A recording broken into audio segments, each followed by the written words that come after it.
Hello everyone and welcome to another episode of the VBL-S Season 9. 9? 8? 8. I think it might be 8. Season 9? It says 9 there. I'm just going to assume that's right. As you can tell, I am a very clever cookie. This is our first week of playoffs, so there was a 2-week break, but I did fill that with week content. Definitely worth a decent bit of checking out. We talked about low-tier Pokemon, we talked about... what was it we talked about? Low-tier Pokemon, Trick Room... No, Trick Room was this season. I don't remember. I made a lot of videos and somehow I've forgotten all of them.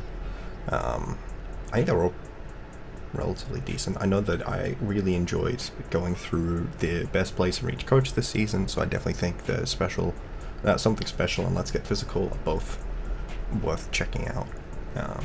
And, you know, I think it was generally pretty interesting. So this matchup is pretty weird. It's very polarizing. They have a very dominant Trick Room mode. They have the Lilligant and Torkoal option, and then Sandy Shocks can also get speed boosted by Lilligant, and Espathra is in like an interesting position. It is a bit like, what's going to be happening here? Grimmsnarl does not get an alternative weather to suppress Torkoals, so that is a bit sad. So I've had to go with a more offensive game plan this time. So one of the main lead options is Zangoose and Terra Ground Dugtrio. The idea is that Zangoose gets put down to its own thing. It can feint to get through an Espathra protect, and then the Terra Ground Earthquake should be able to pick up the Espathra. And then hopefully get 2 KOs. And this Dugtrio is invested to hopefully live an unboosted, like a speed booster Sandy Shocks. And then if they are Scarf modest or something, it's less of it's a worse roll. And then if they a Terra with booster energy, then that's not great either, but I can only hedge so many outcomes, unfortunately. Grimmsnarl here is Assault Vest Frisk with damage and then more damage. This is to be able to hopefully push back a Trick Room variant. Being able to lead this against have this in against a Lily Cole thing will let me know who has the cover cloak. Obviously that can also be what it is. And then getting a lot of damage. Sucker Punch is also okay. It's not amazing damage, but it's okay damage in Trick Room into Torkoal. I wish I could have invested in Special Defense, but unfortunately a lot of my investment was not very negotiable here. Gholdengo is kind of like a mon that can follow up. It's not one of my main mons, but it's like a decent follow-up to try and clear up. It's got, that power gem for the Torkoal, and was it Scovillain? No, Scovillain was a different game. I guess Flareon. Now, Noivern and Toxtricity both have abilities that reduce the power of partnered Boom Bursts, and both compress Boom Burst. I have a theoretical, a Tailwind and Terra Normal Boom Burst lead, depending on what I wound up seeing. That is the general thought processes. So let's find my opponent. They've had a very interesting season to watch. I think they bring a lot of very straightforward preparation. There, you guys didn't see that. There we go. I pretty much expect Torkoal, Sandy Shocks, Espathra to come, and then honestly I think a lot of the rest is pretty negotiable. I think Haxorus is pretty likely to come, and then Gallade is pretty spooky, Orango is pretty spooky, Lilligant's pretty spooky, Leafeon might come, Flareon might come. Don't necessarily expect the bottom 2, but let's see. Okay, so we do see Lilligant, and we don't see Oranguru. Okay.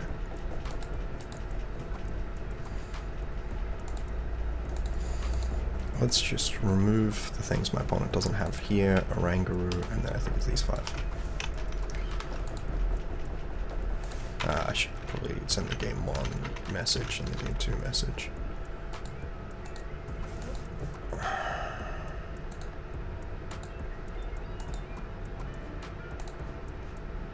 So, what do we learn? No Dark Resist, which is good, though I don't think they had a Dark Resist.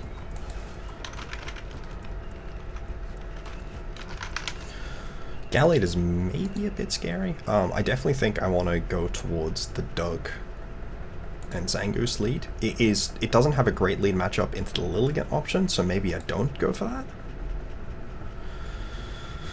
I could do Noivern and Toxtricity. Is Noivern goggles? No. Why is it Covert Cloak? They don't have Fake Out. Dude, I'm pretty sure it's supposed to be not that, but okay. Look, I think I want to go for the Zangoose Doug lead to cover the Sandy Shocks, the one. It's only really not great into the Lilligant lead, which, to be fair, that's a pretty bad lead to be bad into. So I guess I could do Noivern and Toxtricity, and then go with like the Grim Gholdengo follow-up. They're definitely options. I don't know how great they are. I could do Noivern and Grim as well, and then try to bring in Toxtricity after, and then clean up with Gholdengo. I feel like that might be a decent way to hedge a few different lead options. The Frisk there is particularly useful. Okay, we see that that's Covert Cloak, and that is Torkoal. So we want to fake out the Torkoal, and we want to click Tailwind.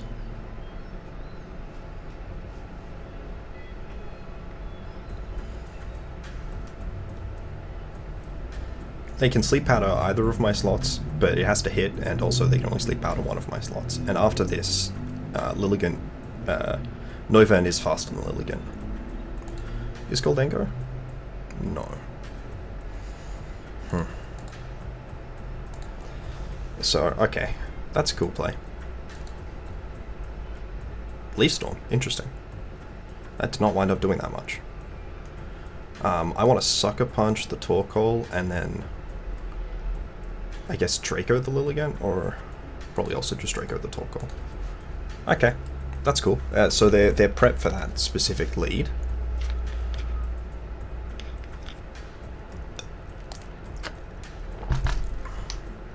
Interesting.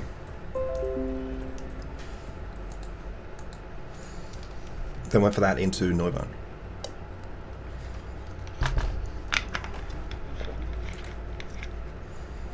Alright, and we do see its speed booster. I'm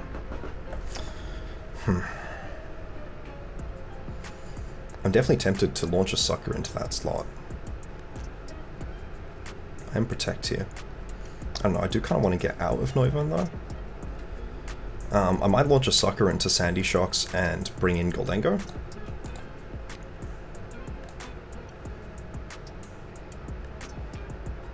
Oh, that was a crit. That's not a lot of damage. Okay, and let's see what they went for here. Thunderbolt? No para? No para. Okay.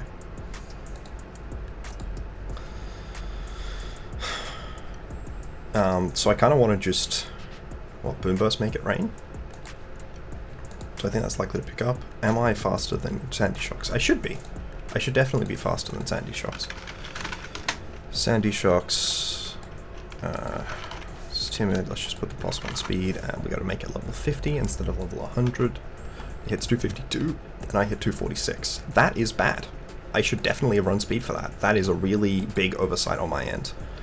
So I think that means I have to Draco that slot, and then go for the Make It Rain.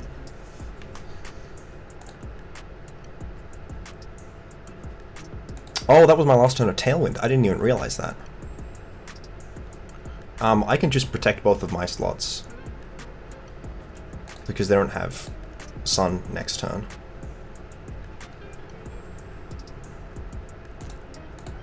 Okay, so they are booster energy.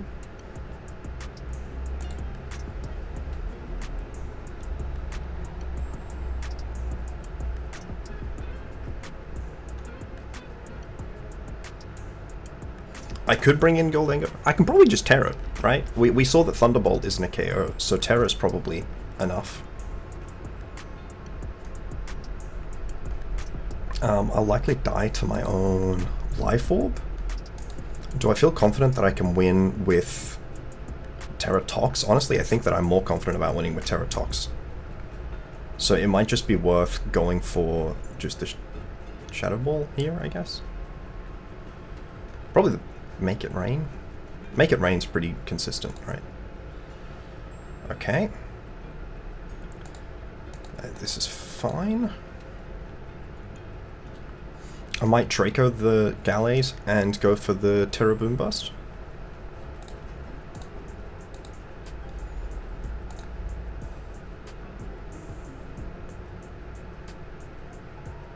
I'm still slower.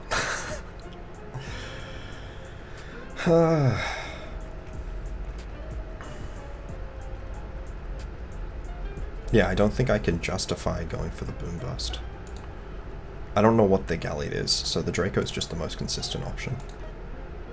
And I can't overdrive into Sandy Shocks, because it's a ground type. And also, if not, it's an electric type and would still resist. So, I think it's Boom Bust. It has to be Terra Normal. And I think it has to be Draco into Gallade. Okay. Yep. But the Boom Burst, does it pick up 2 KOs? It should. It does. Awesome. I don't think there's any way Lilligant can win.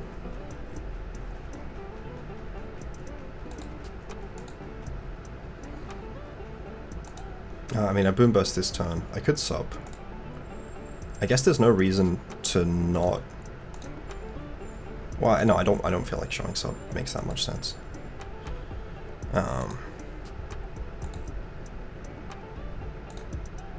Because I can always just Tailwind and Boom Burst next turn.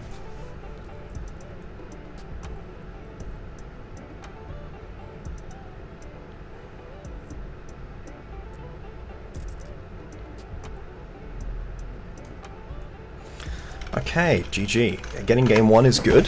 No Espathra is very interesting. Espathra is kind of like a fairly natural counter to Tailwind, so I guess I kind of expected it to be good.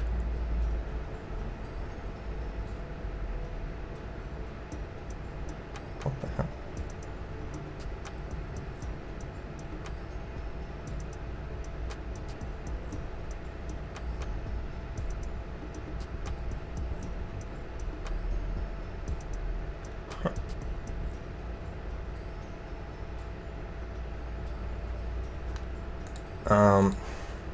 Okay.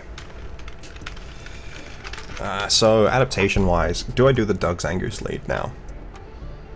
I kind of want to. I do have Sucker Punch to cover for the lead with Torkoal.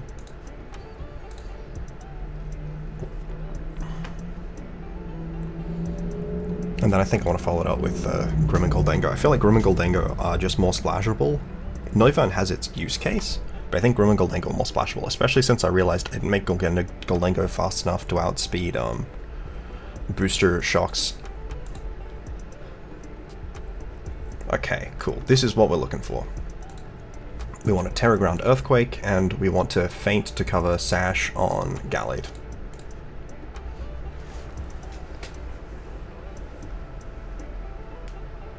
Those covers protect!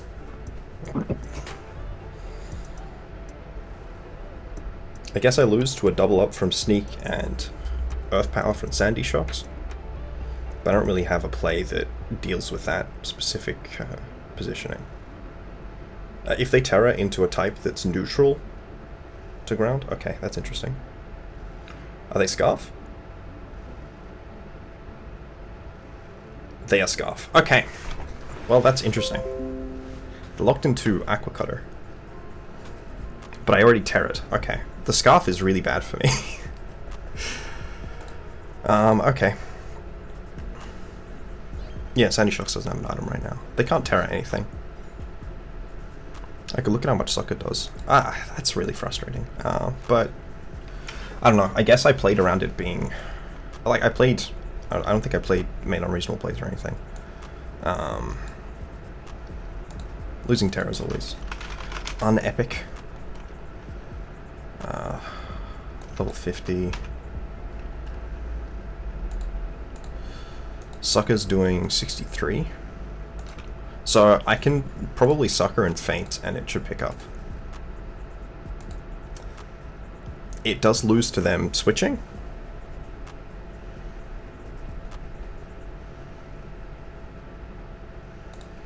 But I think I have to do it.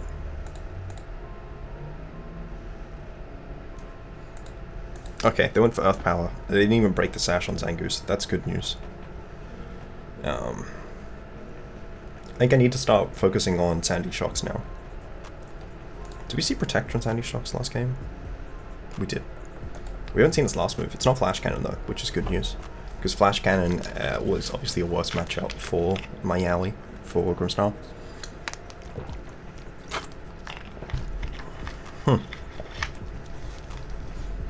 This is interesting.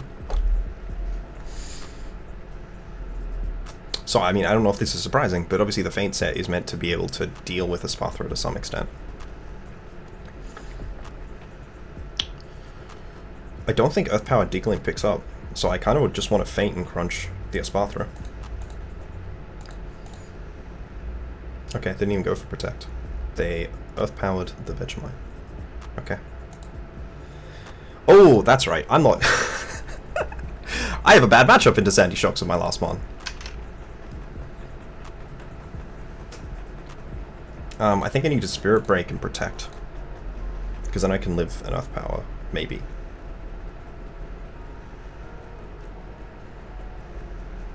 That's really bad. Okay. Well, that's a GG. It was a good play. I don't think Gholdengo got to do anything last game. No, it did click and make it rain. What did it hit? Protect? Yeah. Oh well. Earth Power didn't pick up at all. Okay, interesting. Shadow Claw. Okay, interesting. Yeah, the Scarf is a problem.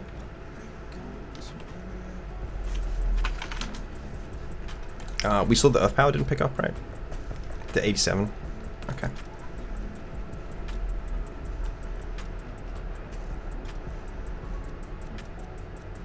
Didn't that lead just lose to my other lead? Like the Grim Noivern one?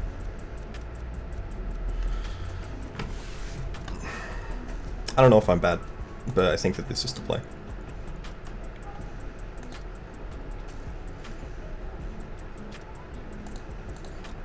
Because I know that they aren't Terra Ghost now. And I know that I can ignore Sandy Shocks. So I get the Fake Out off for free. And I get Tailwind up for free.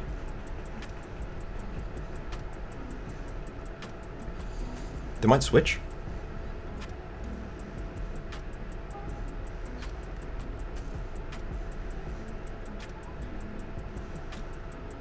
Power Gem. Okay. Yeah, I mean, I'm pretty tempted to Sucker and Boom Burst here. Can also Terra Dragon to get more survivability. I don't have any information about my matchup into Sandy Shocks, I guess is the problem. So you're at 178 speed. So you're definitely slower than Scarf Gallade. So I think I have to Sucker and Draco. Still. Maybe I can Boom Burst.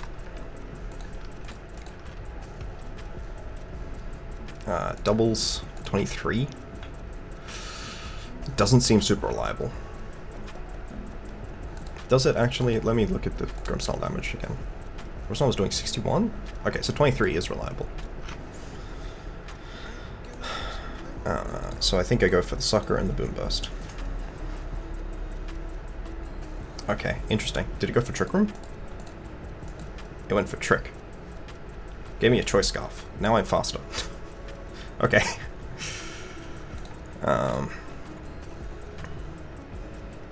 I think that we saw that I'm faster than Sandy Shocks as well, right? So we go to level 50. Timid +1. 252. I need 267, so I am faster. That's interesting. It's an interesting play. It's Solfest now, so that is information I need to keep in mind.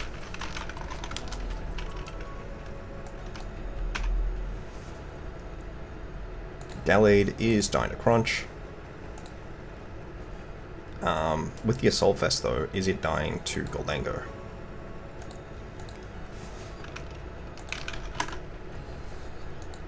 I haven't done Terra yet. Sandy Shocks. Level 50. What if I am Terra Grip Dark on Grim? It does not look like it picks up. That is annoying.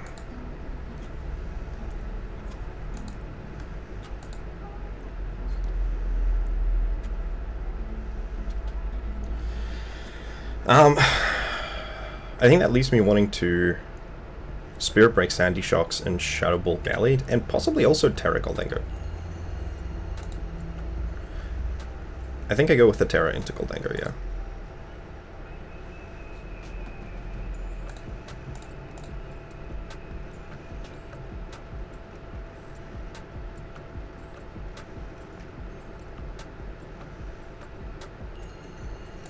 Okay, we'll see what their last mon is.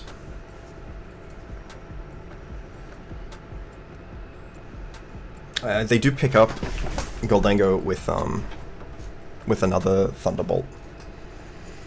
Haxorus, okay.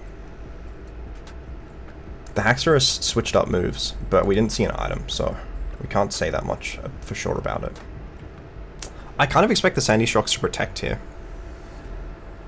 I guess I should consider... Do I care?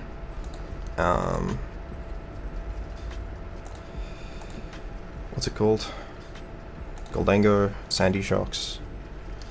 Make It Rain is doing 37. So Make It Rain's looking pretty likely to pick it up. So I guess I should just Spirit Break and Make It Rain at this point.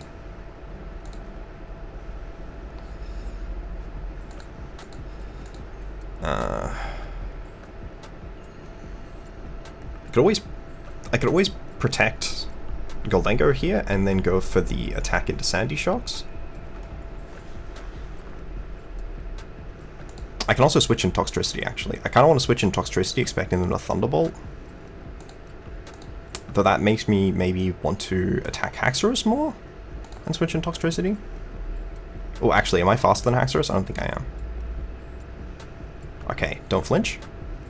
No flinch. Not a KO. Not great. Especially since they are very, very likely to just attack into Tox here. I guess I go Gholdengo and protect. They should Shadow Claw, but we'll see if they do.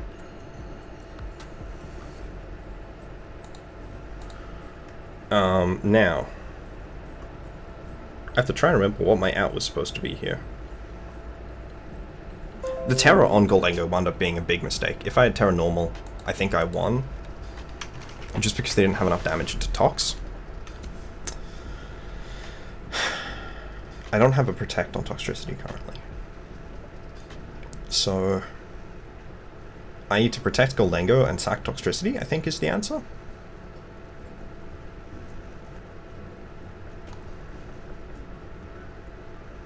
Because then I have Sucker Punch into either slot. And I may as well protect an Overdrive. The fact I have to Scarf Sucker Punch is definitely a bit sad. I guess I'm least worried about Haxorus.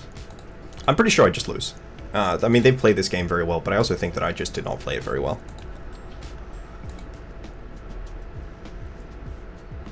They double protected? Surely they knew I was going for Sucker, right? Oh, okay, the Clear Amulet. Interesting. Do I have Intimidate? Am I... Yeah, I do have Intimidate. Theoretically, I can still win.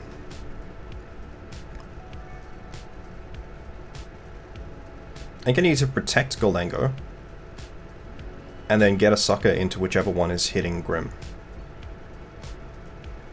Which is probably Haxorus. So, like, theoretically, they should win, right? But I think my best out is if they attack into Gholdengo with Sandy Shocks, and I protect, and then I get a Sucker into Haxorus, while the Haxorus attacks into Grimmsnarl.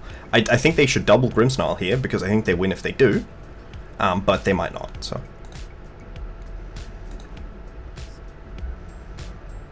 Okay, let's see. Do they make the right play? They did make the right play. Okay. I mean, did I win if I Shadow Balled there? No, there's no way I beat there's no way I beat Espathra from that position. Alright, GG's. I think this was a really difficult matchup. I think that they played it pretty well. Scarf Gallade was incredibly obnoxious. I don't know, maybe...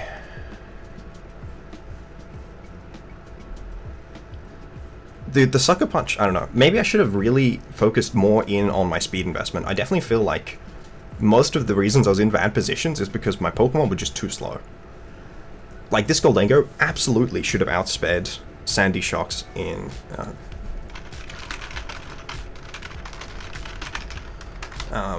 this Gholdengo should have absolutely outsped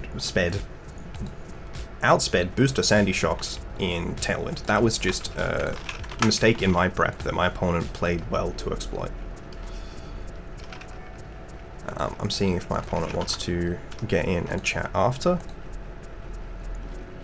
Especially because Sandy Shocks is basically always running max speed to actually get that booster speed.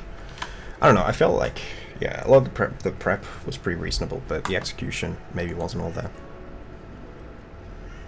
Okay, that's a no from my opponent, but yeah.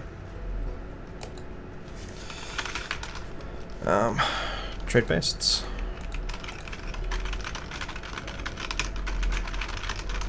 Yeah, I don't know. I mean, I think that I made plays that I probably had to.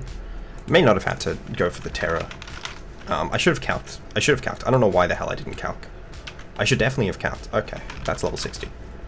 I didn't need to Terror the Dugtrio. That was just a crap play.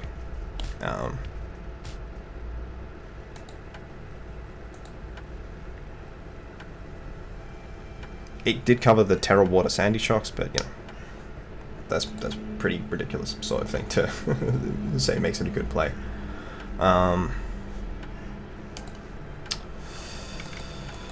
Yeah, no, just bad investment on my end. I think I should have, like, I mean, I had mocks, and the mocks were super close. The Scarf Gallade was a big difference, and a Lilligant. Neither of them, I think I played a Gallade that wasn't Scarf, and then I played the not Lilligant? What the hell am I saying?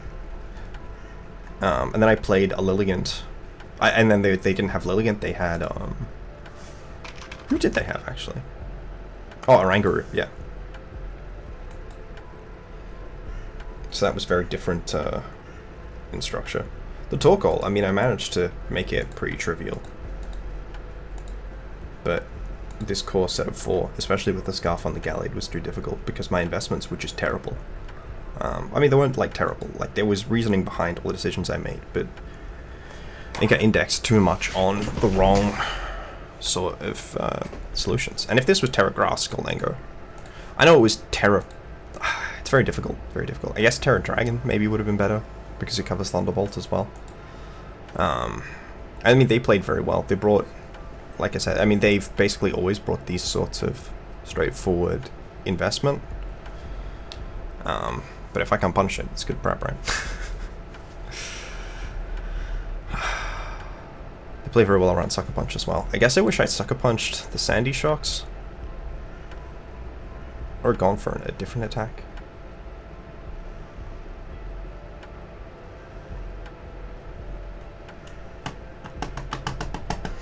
Yeah, I mean, if I was faster on Grim, if I was faster... I mean, it's like I'm always saying, man, speed is so powerful. And my team wound up being inconsistent due to that lack of speed more than any other part of the game. Oh, that's Lifeform. Yeah. I think I made this for trying to get as close to consistently living Gallade's Sacred Sword as I could. How much is their Aquacut doing?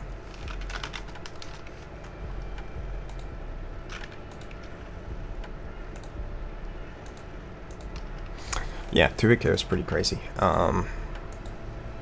Lifeorb wound up being a really bad item. I didn't have a Citrus Berry, and I think that really cost my ability to survive through the game. But yeah, I mean, I think we saw most of this prep, and it worked out. Okay, yeah, Expert Belt's interesting. Worked out pretty well for them, yeah. I wonder if they had just gone for the After You Eruption this turn. I probably just lost. I don't know. No, neither of my mons would have died. But yeah. Neither of them did die anyway. Yeah, they brought good prep, and they executed it pretty well. I was always really pessimistic about my ability to come into this matchup, and I feel like that was pretty well, like, a pretty reasonable pessimism, as we saw. I don't know. I guess... So, let's think about the other things. If I had committed the Terra Dark Crunch... how did I wind up getting it to the point where it was at? Let's look at this instant replay. So, what else did I hit it with? It with Boom Burst. Okay, and with the Boom Burst damage... 47-25. No, Terra Dark I don't think does that much. Or not reliably, right? That's the same basic damage rolls we were looking at.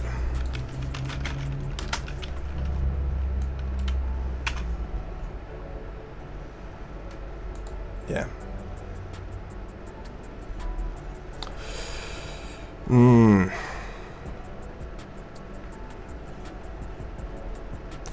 Yeah, I'm just not sure that there were different plays that I could make outside of this game where... outside of not Terra Grounding the Dugtrio. I do think Terra Grounding the Dugtrio wound up being a mistake. If Sandy Shocks did live, I could always pick it up with a feint from Zangoose the subsequent turn. I don't know why I went for the Terra Ground. But Zangoose got to do things.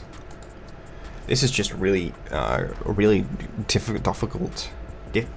really tough team for my end to match up into. I feel like weather in general is not a structure that my team shapes up particularly well into, and their team is just crazy strong. I remember, if we go back here to looking at the VBL Season 9 doc, we look at standings.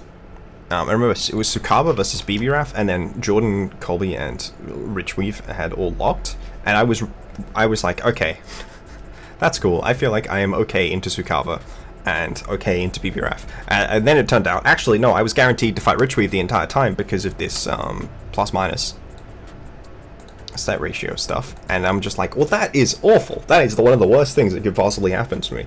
I feel like I had a much better matchup into everyone except Jordan's team. From, like, I mean, obviously, I've beaten all of these three coaches. Don't think I necessarily would again, but I think I had the chance to. And then I felt like I had a pretty reasonable matchup into Colby, and a pretty good matchup into Sukaba, as well as a pretty reasonable matchup into BB-Raf. And then it's like, okay. Maybe, and then I'm very unlikely to get matched up against the Jordan again, because of the way that the seeding works. Because we were both one seed. But then, yeah, the Richweave not being the person I played round one was just very difficult for me to come and get around, because that team is absurd, and it's just a team which is very straightforward and executes very consistently. Okay, they're Dragon Dance. So that sucker shouldn't even have picked up Haxorus. I wonder if they went for the attack into... They didn't even have a dragon. I wonder if they went for the attack into Gholdengo that time.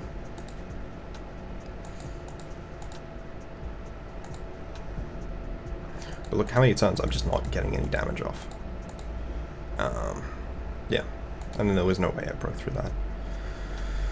Oh well. Well played, well prepped, all of that to my opponent for sure.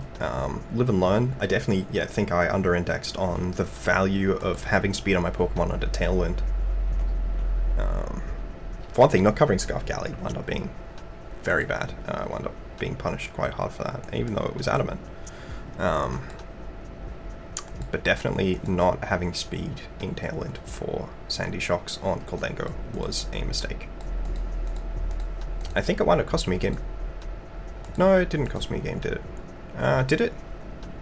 I think they did hit the Earth Power in Tailwind. Terra Water just wasn't the right call. I think both of these games, I blundered my Terras.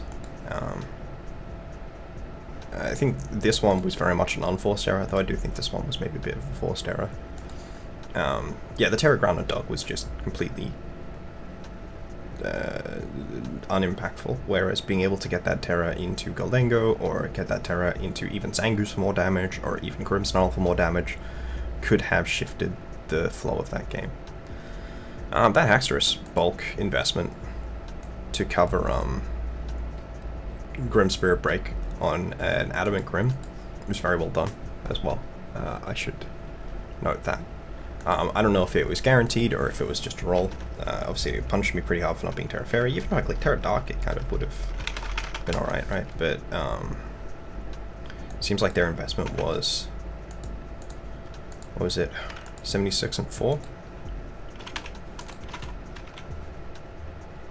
Okay, no, it was just a roll. Well, that's awful. If I'd gotten that roll, 44%.